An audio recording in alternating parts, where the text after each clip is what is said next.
Hola, mi nombre es Soberarley Llano Ramírez, profesional universitario del área de cobro coactivo de la Dirección Tributaria del Departamento del Caquetá, abogado especialista en Derecho Procesal. La idea de este video es contribuir con una herramienta tecnológica a todos los municipios que hacen parte de este departamento para hacer una gestión eficiente en el recaudo y administración de sus finanzas. La gestión tributaria municipal. Lo primero que tenemos que saber de este concepto es en qué consiste la gestión tributaria municipal, y la podríamos definir como el conjunto de actividades y decisiones que se llevan a cabo para conseguir un objetivo. El objetivo que no es otro que hacer una gestión tributaria. ¿Qué es la gestión tributaria como tal? Es el conjunto de actividades y decisiones que se llevan a cabo para aumentar el recaudo tributario. La gestión tributaria, dentro de las actividades que podemos realizar y que son primarias, es la adopción de los tributos necesarios, complementar los elementos tributarios, establecer tratamientos preferenciales, adoptar procedimiento tributario nacional. En este punto quiero decir que todos los estatutos de rentas municipales hacen remisión al Estatuto Tributario Nacional, que es nuestra carta de navegación en materia de impuestos. Las actividades mínimas de recaudo que deben realizar un municipio y con el cual quiera dinamizar el recaudo son: establecer un registro de contribuyentes. Es necesario tener un registro actualizado de cuántos contribuyentes tenemos en el municipio y de qué impuesto. Suscribir convenios de recaudo con las entidades financieras que hagan presencia en el municipio para facilitar el recaudo de estos impuestos. Esto nos ayuda a facilitar la labor a los contribuyentes para que no se les torne dispendiosa. Emitir de manera oportuna la facturación del predial e ICA del sistema preferencial. Y habilitar la página web para recibir notificaciones. La página web hoy en día, y a partir de la última reforma tributaria, ha tomado más vigencia con un mecanismo idóneo para la notificación. Entonces, digamos que es el canal oficial de comunicación entre la administración y sus administrados. La gestión tributaria. Las actividades mínimas de recaudo que debe realizar un municipio que quiere dinamizar el recaudo son: habilitar el registro para notificaciones, ya lo habíamos dicho, con la página web de la entidad.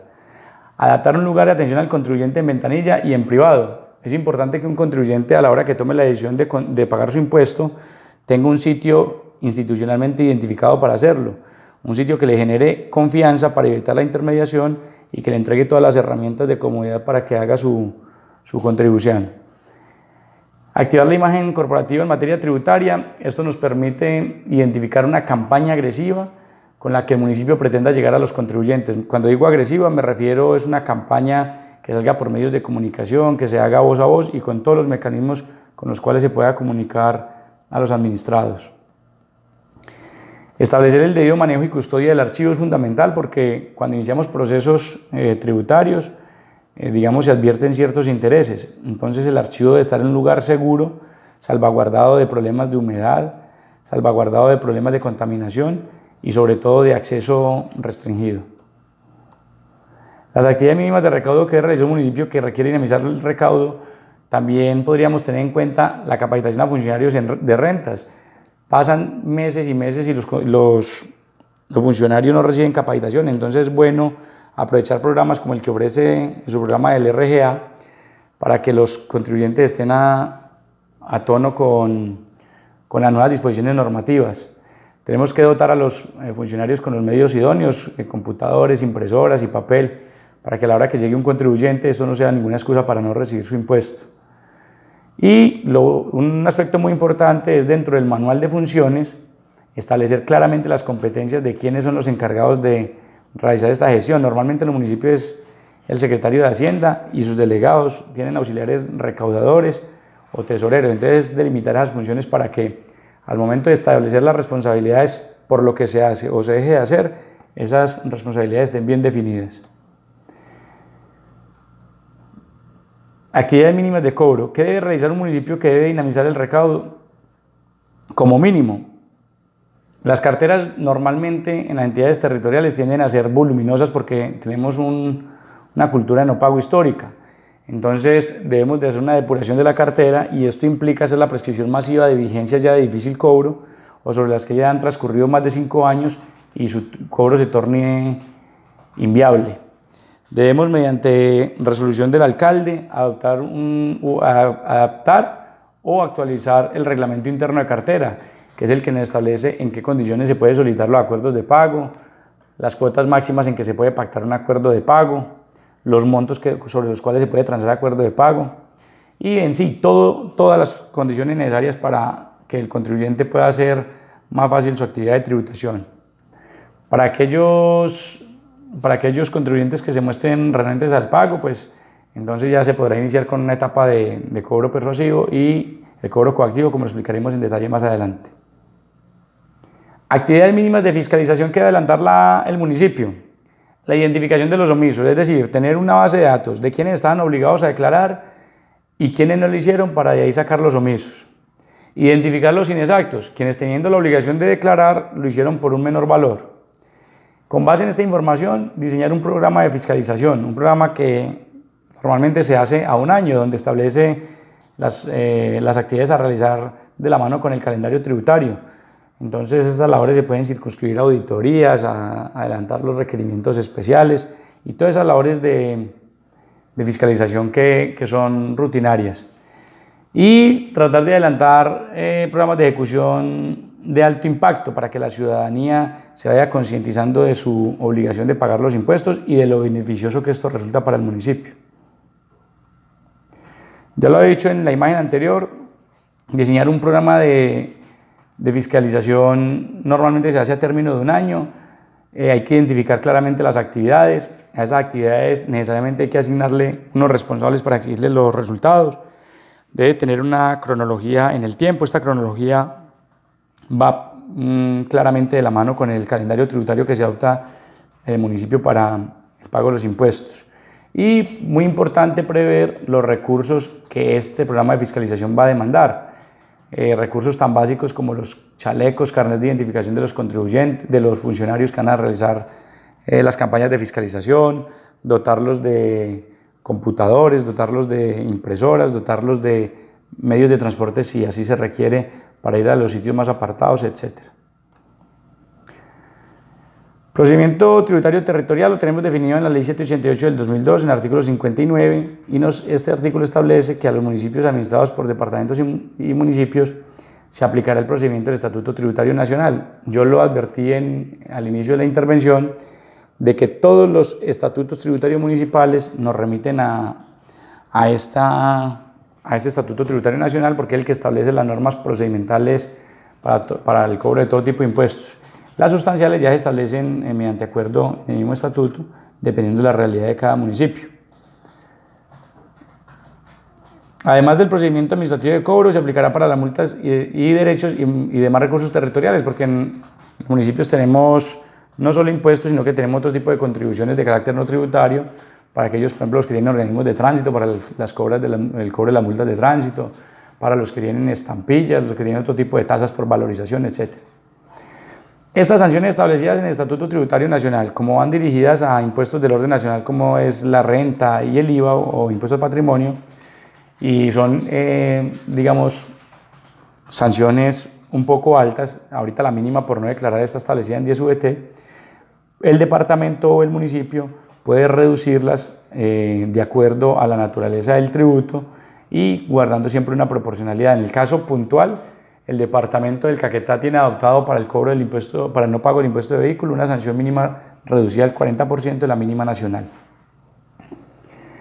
¿Cuál es el ciclo tributario? Bueno, entonces el ciclo tributario empieza con un hecho generador. Vamos a tomar como ejemplo el impuesto predial.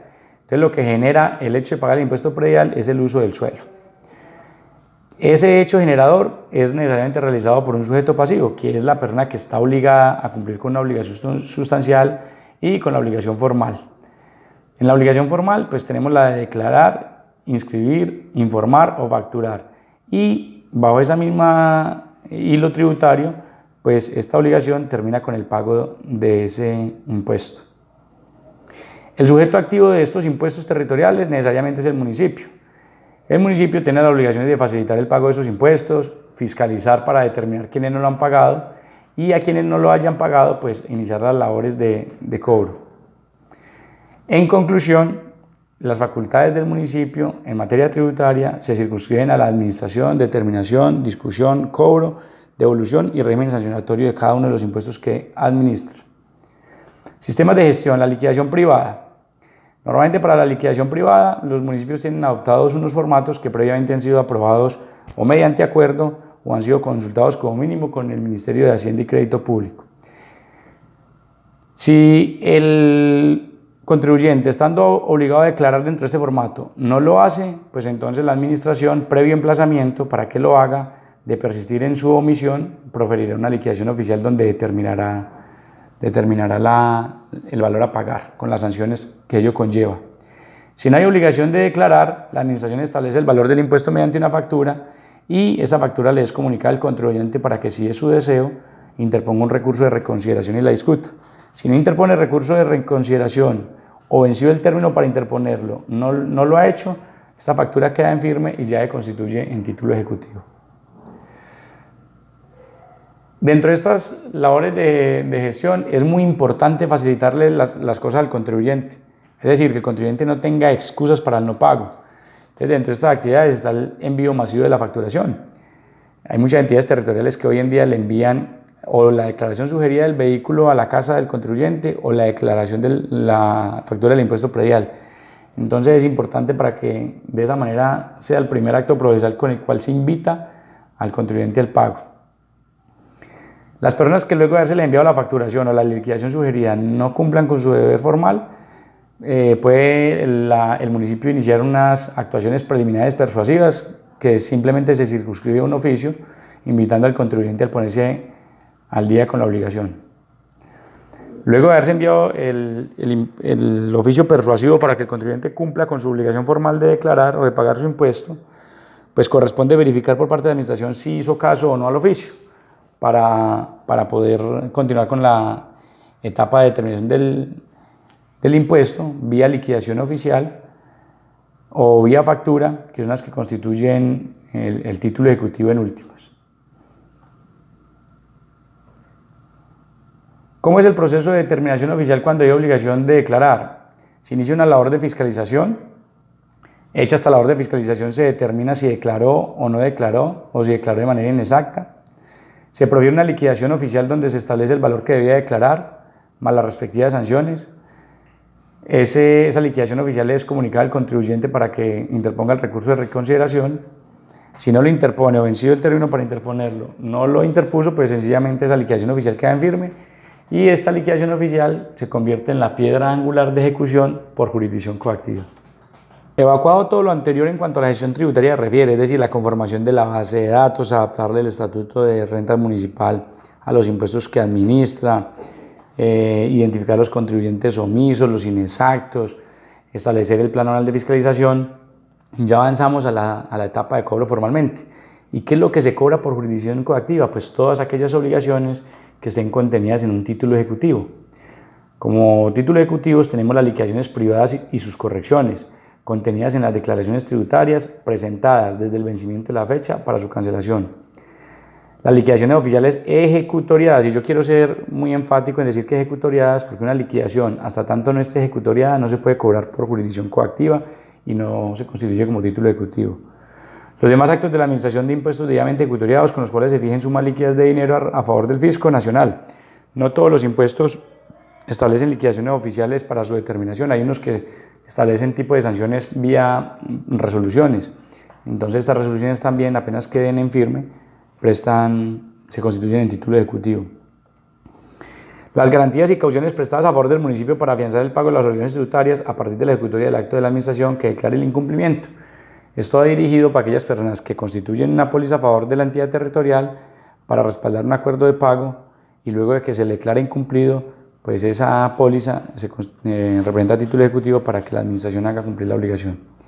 Las sentencias y demás decisiones jurisdiccionales ejecutoriadas que decidan sobre las demandas presentadas en relación con los impuestos municipales también prestan mérito ejecutivo y son consideradas título ejecutivo. Vamos a hablar del fenómeno de la prescripción como un fenómeno que siempre está presente en la relación administración-contribuyente.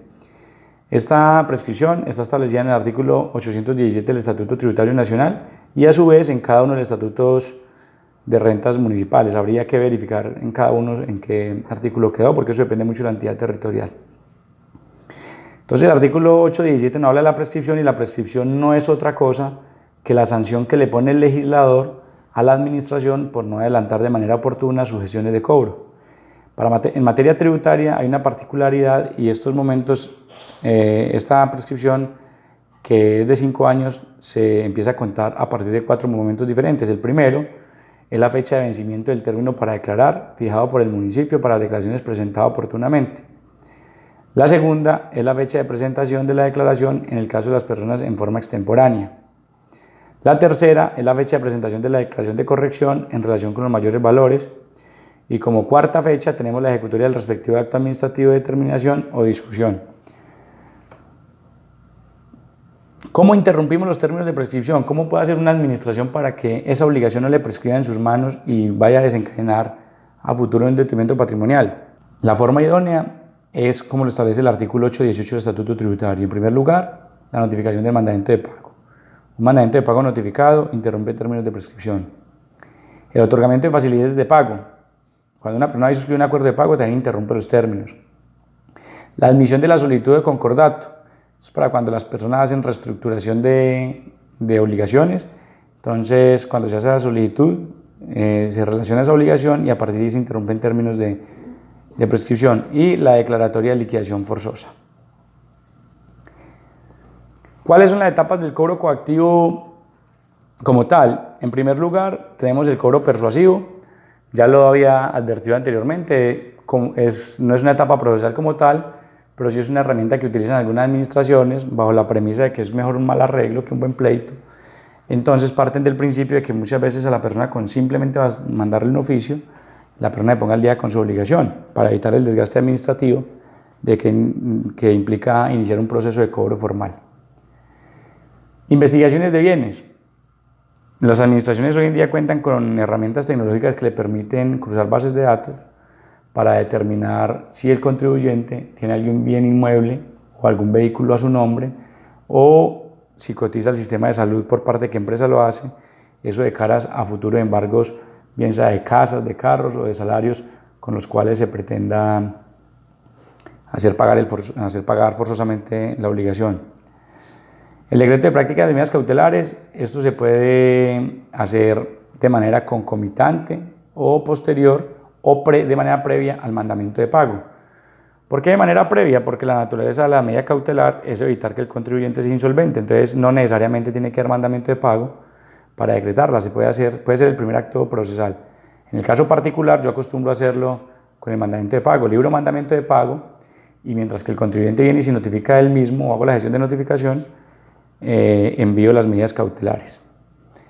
Ante la expedición y notificación de mandamiento de pago, procede el primer mecanismo de defensa que tiene el contribuyente, es el de las excepciones previas. De las excepciones previas, nosotros las tenemos en el artículo 831 y 832 del Estatuto Tributario. Y las excepciones no son nada más que los argumentos a los que puede acudir el contribuyente para decir que no es obligado a pagar. Ya la administración, habiendo interpuesto excepciones previas al contribuyente, tengo que evaluar si prosperan y si no prosperan. Pues si prosperan las excepciones, necesariamente tendrá que cerrarse y archivarse el proceso. Y si no prosperan, pues se continúa con la siguiente etapa procesal, que es la resolución que resuelve las excepciones y se ordena seguir adelante la ejecución como tal. Ya en firme la resolución que resuelve las excepciones y ordena seguir adelante la ejecución, sobre la cual no procede ningún recurso y es de simple comunicación, agotado esta etapa procesal, sale un auto que liquida el crédito y las costas procesales. Es decir, en cuanto a la obligación formal del contribuyente por no haber declarado y los costos que tiene el proceso de ejecución. Las administraciones tienen que acudir a unos gastos procesales para adelantar su gestión de cobranza y esos costos procesales en últimas deben de ser asumidas por el contribuyente. Ya sobre los predios que se hayan evaluado, que se hayan embargado, secuestrado, procede el avalúo con fines de remate. Entonces ya las administraciones o conforman su propia lista o se apoyan en la lista de auxiliares de la justicia de la rama judicial para que le hagan el avalúo técnico y a partir de ese avalúo iniciar con el proceso de remate que inicia con el aviso donde se le informa al público de que determinado bien va a ser rematado, se hace la diligencia de remate como tal donde se aceptan los postulantes y con el producto que se obtenga esa diligencia de remate se paga la obligación y si queda algún dinero a favor del contribuyente pues se le devuelve y si no, la administración tiene que seguir en etapa de ejecución del saldo insoluto o que no se haya alcanzado a cubrir con el valor del remate. A todos los que vean este video, muchas gracias por su atención. Cualquier duda, cualquier situación que se llegue a presentar, estamos prestos a asesorarlos y apoyarlos desde el departamento del Caquetá. El gobierno con ustedes Hacemos Más por el Caquetá ha sido un gobierno de puertas abiertas para con las entidades territoriales, para hacer equipo, para apoyarnos mutuamente y que en últimas quien gane sea el departamento y todos sus municipios.